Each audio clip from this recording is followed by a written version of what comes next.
Hello everyone and welcome to a new video from Your Overwatch. I'm Eddie the Jump and today we'll be talking about a term that you might have heard used quite often in competitive circles, and that's the term meta hero. So what does it mean and in what context can and should it be used? Well, the first situation I want to expand is when a hero comes to be the most single important hero of choice at the pro level. If we think of the pro scene for a moment, they often use the most efficient, most streamlined heroes and comps possible. That's because they play to win at all costs. So they tend to all drift towards a character that can have the most value and utility and build around that. So for example, on release the pros were all running Widow as their primary DPS. The best players could dominate a game with her and she informed the rest of the picks. A Rhine to shield her, a Mercy to pocket her and so on. At this time she was definitely number one, but there were others too. In the same meta, McCree was frankly grossly overpowered and was used as consistently as Widow. He just did too much not to be picked. So in this sense they were meta heroes. Widow and McCree defined that era. You could make a case for Mercy always being a meta hero too, although in the most recent patch and the death of the Death Ball, she has fallen in use at the pro level. Her meta hero defining value, her clutch full team res, is now much harder to do and a less common sight. A meta hero might not always stay a meta hero. For example, after Widow and McCree got nerfed, Pharah became their successor. She came to define that era, and conversely, because of her status, Soldier 76 entered the meta hero ranks as well. So what about now? Well, at the top level there's two heroes that you could make a case for, and they are Genji and D.Va.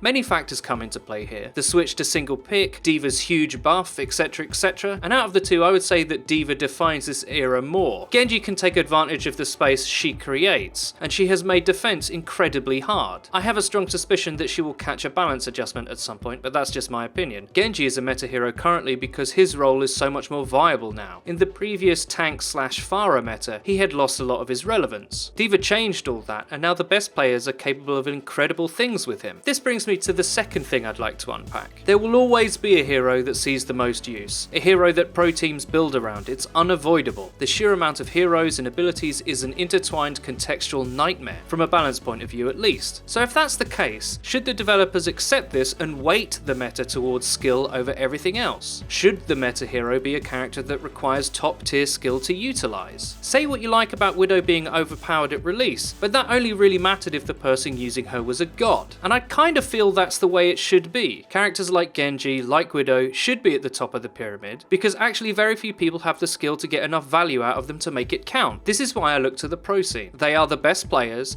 trying to find the most powerful setups they can, and the level of play is actually quite breathtaking at times. So there you go. That's what a meta hero is or can mean when people use the term depending on the context. Just a quick note, the best supports in the game are in my opinion just as much meta heroes as a DPS. It's just that they grab less attention. Lucio's speed boost breaks defenses, that's all I'll say. I hope you enjoyed the video, and if you did, don't forget to leave a rating. We upload daily content here on Your Overwatch, so if you want to see more, hit that subscribe button. And if you want us to talk about anything in particular in the future, please leave a comment below. I've been Eddie the Chump, and until next time.